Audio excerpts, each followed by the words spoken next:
پایین کشیدن هیمنه آمریکا در قلب تهران، اتفاقی که به ظاهر 444 روز طول کشید، اما اثراتش تا به همین امروز هم پابرجاست.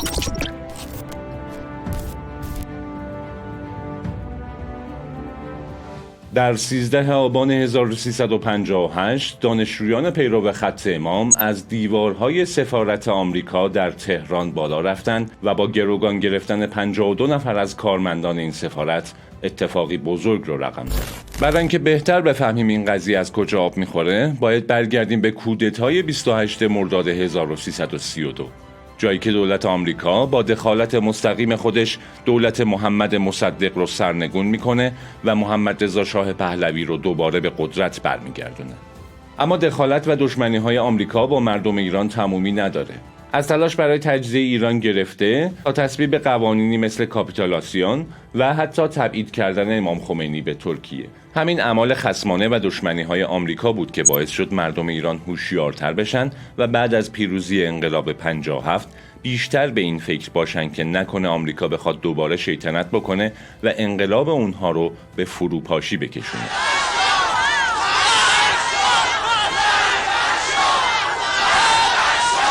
برگردیم به 13 آبان 1358. صبح روزی که مردم برای بزرگداشت یاد و خاطره شهدای دانشجویی که در 13 آبان 1357 در دانشگاه تهران توسط عوامل ستمشاهی به خاک و خون کشیده شده بودند، مردم مشغول راهپیمایی و تظاهرات بودند. در همین حین بود که یک گروه 400 نفره از مردم که بعداً به دانشجویان پیرو خط امام معروف شدند، سفارت آمریکا در تهران رو محاصره میکنن و از دیوارهای اون بالا میرن. با بالا رفتن از دیوارهای سفارت، گارد حفاظتی سفارت آمریکا در تهران احساس خطر میکنه و برای مقابله با مردم از گاز اشک‌آور استفاده میکنه. اما تلاش‌های گارد حفاظت سفارت آمریکا اثر بخش نبود و مردم تونستن بعد از 3 ساعت سفارت رو تسخیر کنن و 56 نفر از کارمندان اونجا رو به گروگان بگیرن. البته 4 نفر از گروگان‌ها بلافاصله بعد از دستگیری آزاد شدن. تو همین 3 ساعتی که مردم در تلاش برای ورود به ساختمان سفارت و تسخیر اونجا بودند، کارمندان سفارت مشغول امحا و نابودی اسنادی بودند که ارتباط اونها رو با اعمال جاسوسی و دخالت‌هایی که در ایران داشتن رو ثابت می‌کرد. دانشجوها در بدو ورودشون به ساختمان سفارت دسترسی کارمندان به ساختمان سفارت رو مسدود می‌کنند، اما باز هم تعدادی از اسناد و مدارک توسط دستگاه‌های خردکن نابود شده بودند.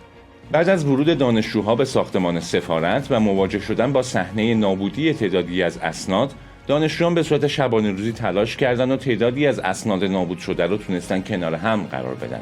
این اسناد جاسوسی در 11 جلد توسط مرکز اسناد انقلاب اسلامی چاپ شده که الان در دسترس عموم است. بعد از تسخیر لانه جاسوسی در تهران، خیلی زود مشخص شد که سفارت آمریکا در تهران علیرغم روابط دیپلماتیکی که باید انجام میداد، مشغول سازماندهی و طبقه بندی و جمع‌آوری اطلاعات بسیار محرمانه و حیاتی از نهادهای نظامی، اقتصادی، سیاسی و حتی اشخاص جمهوری اسلامی بود. تلاش‌های دیپلماتیک دولت آمریکا برای آزاد کردن گروگان‌هاش بی‌ثمر بود.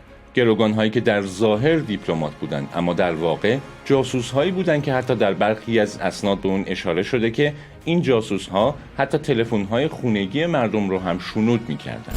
آخرین تلاش‌های آمریکا برای آزاد کردن گروگان‌هاش هم بی‌ثمر بود. به همین دلیل تصمیم گرفت از طریق عملیات نظامی تحت عنوان عملیات دلتا به ایران حمله بکنه و با هلیبرن نیروهاش در صحرای طبس و انتقال اونها به تهران با یک عملیات نظامی پیچیده گروگان‌هاش رو نجات بده. اما دست امداد الهی به یاری مردم ایران اومد و طوفان شن در صحرای طبس بلایی رو بر سر اسکادران و نیروهای ویژه آمریکایی آورد که تا ابد عبرت برای همگان شد. اینجا کانال پادکست روایت رویداده و ما سعی داریم اتفاقاتی که در گذشته افتادن رو در قالبی جدید و با زاویه‌ای نو برای شما روایت کنیم.